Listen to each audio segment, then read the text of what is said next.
Productions presents Minimum Wage Sentai by Stephen Bove, read to you by the author. Chapter 7, From Zero to, well, he's still at zero. William Hawkins lied in his small twin-sized bed.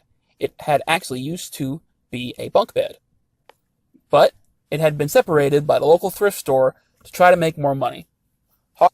Hawkins bought the top half, and it allowed him to store things underneath his bed because it was now a good 3 feet off the ground. As he slept, he was covered from waist down with an old white blanket, which had flowers all over it. This used to belong to a large set, but once again, Hawkins only bought the parts he wanted from the thrift store. On his feet rested a large black cat. This cat was large in both length and girth. This cat was named Catzilla. Catzilla's eyes were green, and he was extremely fluffy. On his neck rested a red dog collar, because he was too big for any cat collar. On Hawkins' bare chest, besides the multiple scars from years of fighting, rested a small gray cat. This cat was named Midget. She was about the same size as Hawkins' hand, and she was also fluffy. Both cats were long-haired. Midget was actually fully grown at this point, hence why she got her name. Her eyes were yellow, and she wore a kitten collar, which was colored pink. Next to his bed lay a nightstand, with 2 things resting on it: a cartoon Candyman-covered clock and a sticker-covered laptop. The clock's time was flashing because there had been a power surge over the course of the night. Hawkins worked night shifts, so he slept most of the day anyway. This job had him on a seesaw schedule as well. That meant if he was working one day, he was off the next, never allowing him to actually recover, never allowing him to actually rest up from the hard day labor he had done the day before. This made him even more of a joy to be around for other people. The door to the small townhouse he lived in, which used to belong to his brother, began to open, and the 2 cats perked their ears up and jumped off Hawkins. As they jumped off to hide underneath his bed, Hawkins woke up. As he sat up, he was hit in the neck with a tranquilizer dart. As he sat up, he was hit in the neck with a tranquilizer dart. As the dart hit his neck, he grabbed his body and then got out of the bed as fast as he could. He was naked as he stood in front of his attackers. 3 men stood in front of him, all dressed in camouflage. Then an older woman walked up behind the men. "My word," said the woman as she covered her view of Hawkins' manhood. "He's naked.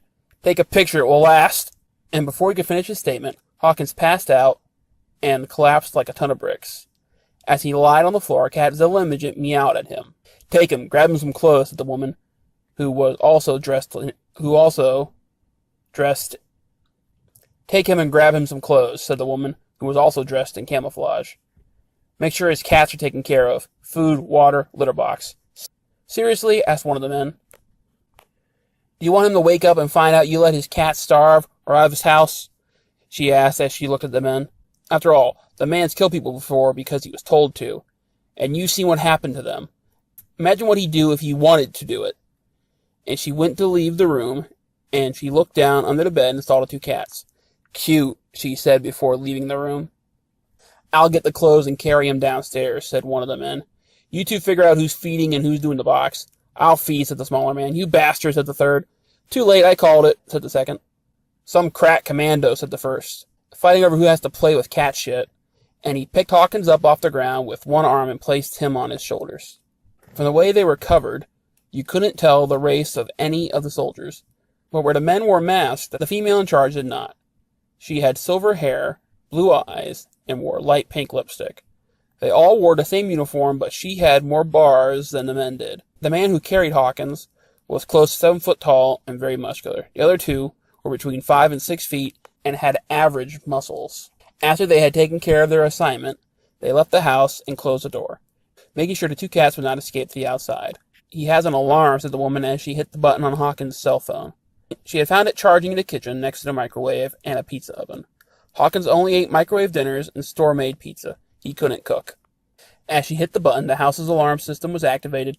The 4 all got into their Hummer and drove off towards the train station, which would take them to Washington, D.C. As they pulled into the station, Hawkins began to mumble, but they shot him again with another dart. "Don't wake up yet, Sleeping Beauty," said the woman as she hit Hawkins, and he fell back into his sleep. "Wouldn't that make him a blonde woman?" asked one of the smaller men. "He can be a princess if he wants to," said the other. "Will you 2 shut up?" yelled the tallest man. "It's a freaking saying. He's not a princess, and she's just telling him to go back to sleep. And he picked Hawkins up, and the four of them began to walk towards the train platform. This was no regular bullet train. This one was used by the U.S. military. The Hummer they arrived in was even being put onto the train. The tallest man had picked for Hawkins to wear a royal blue t-shirt, tan pants, and the steel-toed boots he wore to work each day.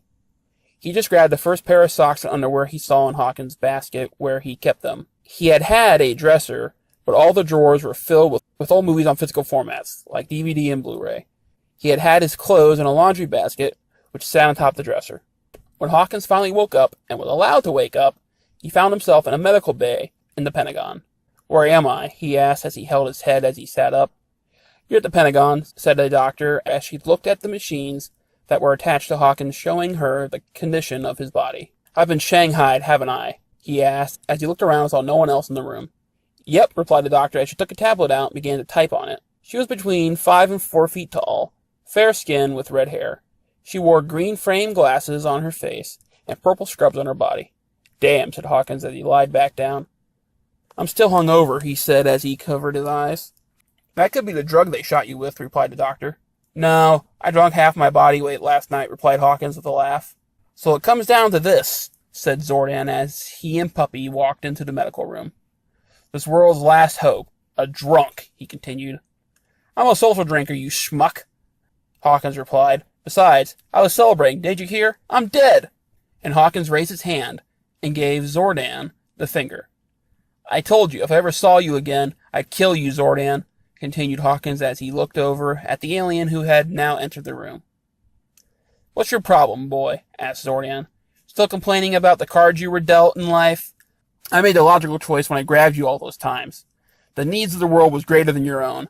Shove that Star Trek shit up your ass," Hawkins said in an angry tone of voice as he went to stand from his bed. "I'm going to kill you with that tongue of yours right out of your throat."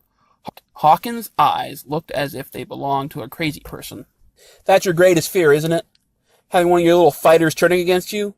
Well, he's a bit of a fixer-upper, but his DNA is the one we need to make the changer work," said Puppy as he entered the room, breaking the tension between the two. He walked over and placed his paw out for Hawkins to take it. Hawkins glanced down at Puppy and then took the paw of the robot. "Welcome back to the team, Billy," he said with a smile. "I better go," said Zordan as he turned on his heels and went to leave the room. "If you really want to do the world a favor," cried Hawkins as he sat back on his bed, "send someone back here with coffee." And he lied back and covered his eyes with his arm. "What changer?" asked the doctor as she stood next to the robotic hound. "I thought the 6 in the cryo tubes had the last ones." "We found his floating in the ocean," replied Puppy as he watched over Hawkins lying in the bed. "Those other 5 changers weren't destroyed anyways. They were just buried by the attack," he continued as the two then went to exit the room. "With his being in the water, it was just pushed down and then floated back up," Puppy said. "Kinda like an apple." Zordan revealed the changer Hawkins had tossed into the ocean. Luckily for him, and all that were involved, the soldier had grabbed his belt, which held the changer in it. He didn't really need it, but it allowed him to hold the changer without changing it, and also kept it in place while they changed. Zordan had stayed outside the door, allowing Hawkins to have the room to himself. "His stubbornness saved a lot of people," continued Puppy. "In some ways, he's still a hero." "That part of him died a long time ago," replied Zordan. "There is nothing left of the old Billy inside that man. He tossed his changer away to prove a point. He didn't know my people were going to invade." "Well, for this planet's sake," replied Puppy as he looked at the security camera's feed of Hawkins' room, which was playing on his eyeglass. "I hope you're wrong, Zordan. I hope you're wrong." End of Chapter 7.